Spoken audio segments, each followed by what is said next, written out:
Market visits की जितने भी TMW की स्ट्रीम्स हैं they are sponsored by OKX। आज BTC का एनालिसिस आपको करके दिखाऊंगा हायर टाइम फ्रेम पे। तो यूजुअली हमें एंट्रीज अच्छी मिल जाते हैं हायर टाइम फ्रेम पे। मतलब अगर आपको पता हो ना हायर टाइम फ्रेम की डायरेक्शन क्लियर हो तो आप अच्छे इन्वेस्टमेंट्स करोगे और कंफ्यूज नहीं होगी। ओवरऑल आपको मार्केट का डायरेक्शन पता लगेगा कि यार मार्केट किस डायरेक्शन में जा रही है, किधर नहीं जा रही, मतलब क्लैरिटी होगी आपको।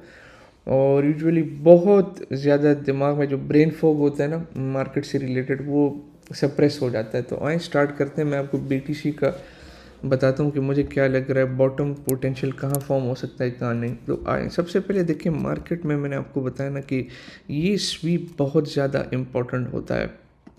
ये अगर आप स्वीप देख लेना, ये स्वीप ये बहुत इम्पोर्टेंट होता है। ये स्वीप, ये बॉटम, ये स्वीप बॉटम, ये हाई जब बना उसके बाद प्राइस गिरी, ठीक है, टॉप। ये अगर आप स्वीप देख लें ये वाला कितने इम्पोर्टेंट, पूरा टॉप मार्केट का आइडेंटिफाई हो गया। ये स्वीप देख लें बॉटम, ये अगर आप स्वीप देख लें रेंज हाई का, मार्केट दोबारा ड्रॉप ऑफ हुई। ये स्वीप अगर आप देख लें टॉप, ठीक है, और उसके साथ आप आते जाएं, ये स्वीप देख लें, ये देख लें। तो ये और ये इसका ये स्वीप देख लें इस रेंज का जो रिसेंट ये हमारे पास स्वीप हुआ था इस हाई का, ये हाई था, ये स्वीप हुआ टॉप और ये स्वीप हुआ सक्सेसफुली स्वेप्ट। तो ये स्वीप जो करंटली ये आ रहा है तो ये क्यों नहीं स्वीप होगा? लॉजिक की बात है ना, मार्केट में इतने पार्टिसिपेंट्स ने स्टॉप लॉसेस इधर लगाए होंगे, सबको पता है ये विक के नीचे इतने स्टॉप्स होंगे, तो ये क्यों नहीं स्वीप होगा? क्वेश्चन ये मेरा है। जो एक चीज़ ये फ्रैक्टल जो मैंने आपको दिखा है ना, ये कितनी मरतबा इसने 1 2 3 4 5 6 7 8 9 मरतबा हायर टाइम फ्रेम पे बिल्कुल परफेक्टली वर्क किए, तो ये क्यों नहीं करेगा? क्वेश्चन ये है। तो हमारे पास इसकी बहुत हाई प्रोबेबिलिटी है। दूसरा आ जाए मैं आपको ऑर्डर फ्लो दिखाता हूँ। ऑर्डर फ्लो मार्केट का क्या है, ये अगर आप देखें ना, ये स्वीप हुआ रेंज का हाई और उसके बाद इधर market structure break, MSP structure टूट गया, तो ये लोअर लो फॉर्म हुआ। ये जब लोअर लो फॉर्म हुआ तो अब ये हायर टाइम फ्रेम का ट्रेंड शिफ्ट हो गया। अब लोअर लोज और लोअर हाइज बनेंगे। और उसके बाद अगर आप देखें ना, प्राइस ड्रॉप हुई लोअर लो और एक रेंज में, मैं अभी आपको रेंज भी दिखा देता हूँ। ये इसका आप ले लें, ये एक रेंज ले लें और ये रेंज का लो ले लें। तो होता क्या है प्राइस में, ये भी स्वीप हुआ, फिर प्राइस एक सडन ड्रॉप के बाद थोड़े से टाइम के लिए एक डिस्ट्रीब्यूशन की फेज़ में होती है इस तरीके से। मैं भी आपको दिखा देता हूँ। ये अगर आप चेक करें ना, एक सेम डिस्ट्रीब्यूशन का फेस अगर आप देख लें, ये देखें डिस्ट्रीब्यूशन फेस, प्राइस के अंदर ड्रॉप और एक रिटेस्ट मिला, परफेक्ट दोबारा ड्रॉप। और ये कितनी बार हुआ है? हमेशा जब भी प्राइस ड्रॉप होती है ना, मैं आपको दिखा देता हूँ, इधर देख लें, इधर देख लें, बिल्कुल same pattern, same bear flag type का बनता है।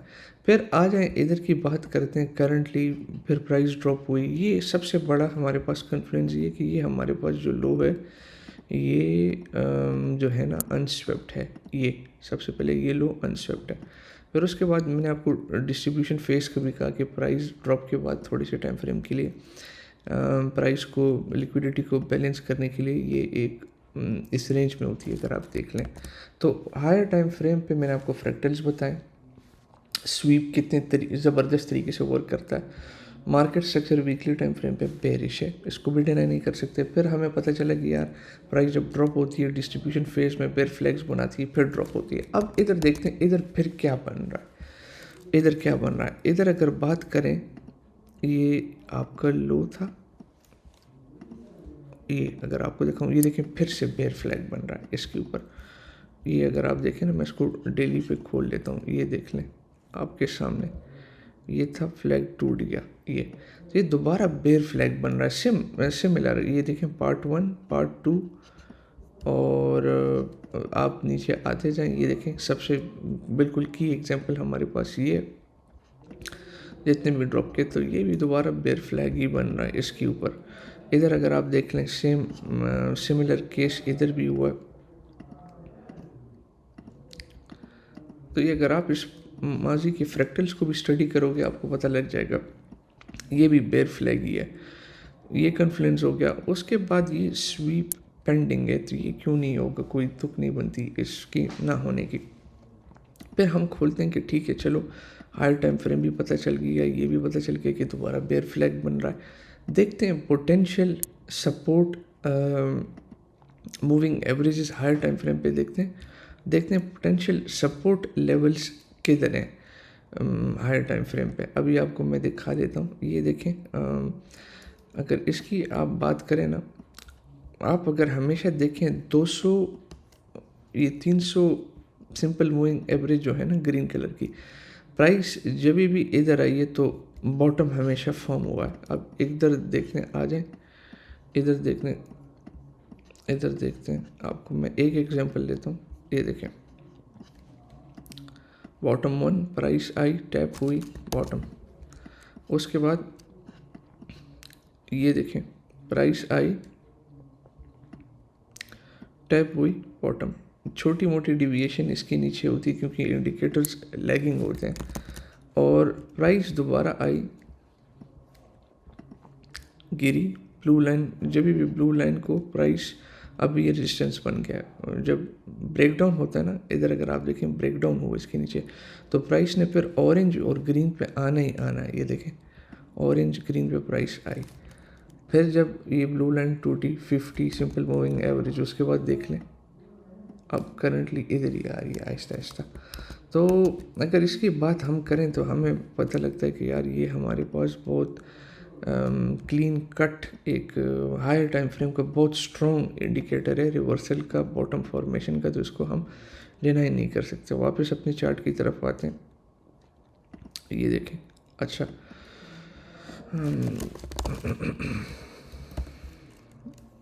ठीक है,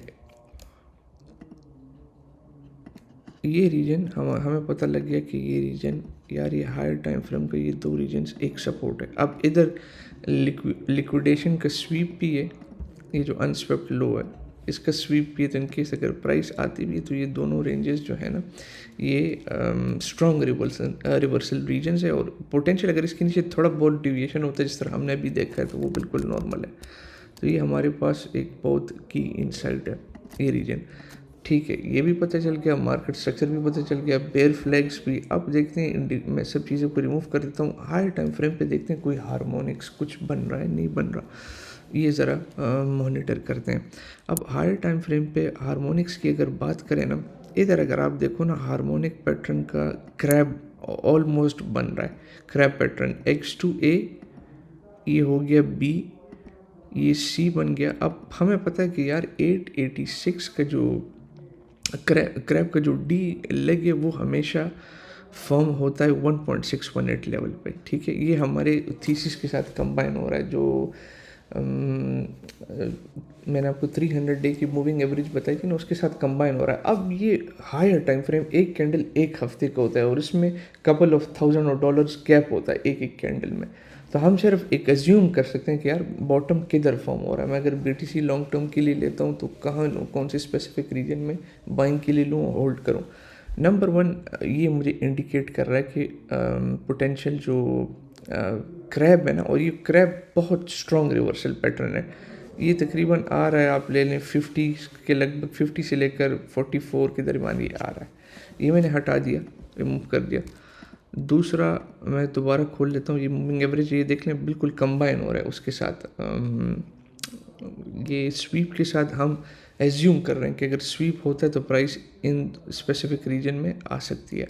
फिर दूसरा हार्मोनिक अगर बनाए ना, मैं आपको दिखाता हूँ, एक हार्मोनिक इधर X2A B, ये आपका, अब ये शार्क बन गया। शार्क के दो रिवर्सल रीजन्स होते हैं 886 और 1.13, तो देखते हैं 886 किधर आ रहा है।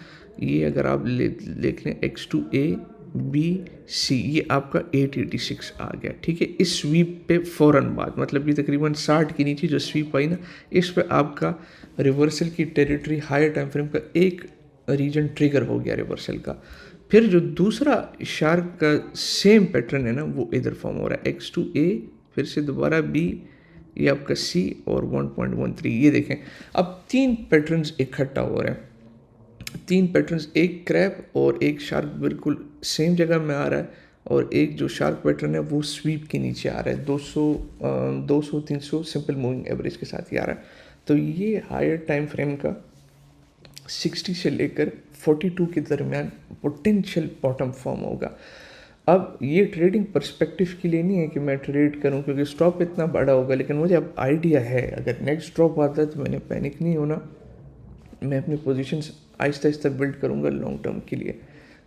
पोजिशनल जो मेरे ट्रेड्स हैं वो ओपन करूँगा। बीटीसी का अब मुझे डायरेक्शन की भी क्लैरिटी है कि यार पोटेंशियल बॉटम किधर से फॉर्म हो सकता है। तो ये सारे बॉटम एरियाज मैंने मार्क कर दिए हैं। स्वीप आपको एक A to Z, क्योंकि trading is game of probabilities, तो जितने ज़्यादा कन्फ्लुएंस होंगे आपके ऑड्स के चांसेस इतने हाई होते हैं एनालिसिस ठीक होने के। तो मैंने मैक्सिमम कॉन्फिडेंस इसमें डाल दिया। अब आते हैं ये करंटली जो फ्लैग बन रहा है, ये फ्लैग जो बन रहा है इन केस अगर मैं इसको इस पोल से भी लेकर लेता हूँ ना और ये ब्रेक डाउन हुआ, ठीक है, अगर आता भी है तो ये भी आपको पता है सिमिलर उसी डायरेक्शन में आ रहा है, अपने डायरेक्शंस में आ रहा है, बिल्कुल जहाँ से भी होता है तो सिमिलर डायरेक्शंस में आ रहा है। थोड़ा सा ख्याल करना है, शॉर्ट टर्म चॉपीनेस है बिल्कुल मार्केट में, लेकिन ओवरऑल हायर टाइम फ्रेम का आप वो ना भूल जाना कॉन्टेक्स्ट, क्योंकि यार अभी अगर हम देखें ना बीटीसी ऑलरेडी हाई से गिरा है 47%, तो थोड़ा बहुत अगर ड्रॉप होता है स्वीप तो 55-50, तो that's an amazing opportunity to buy. जो लोग इधर बात कर रहे थे 1/22 1/25 पे कि बीटीसी इधर आएगा दोबारा बाय करेंगे ये वो, उनको अपॉर्चुनिटी मिल गई। अब ये है कि फियर किक इन हो गया। तो ये हायर टाइम फ्रेम का थीसिस है मेरा बिटकॉइन के ऊपर। तो बॉटम फॉर्मेशन एरियाज कौन से होंगे, करंट ऑर्डर फ्लो क्या है, पीछे फ्रैक्टल्स कितने फॉर्म हुए हैं, तो इसमें मैंने इतने आपको पॉइंट्स बताए। सब पूरा डिटेल अगर आप देखें इसकी समरी। दूसरा बस क्लैरिटी आपको होनी चाहिए हायर टाइम फ्रेम की। इंशाल्लाह कुछ होगा तो मैं आपको ज़रूर अपडेट दूंगा। उम्मीद करता हूँ आपको आपके मेंटल जितने भी थॉट्स क्वेश्चंस क्वेरीज होंगे वो हल हो गए होंगे इस मार्केट ब्रेकडाउन वीडियो से। तो ख्याल रखें। Until the next time, Haris Khan आपका भाई।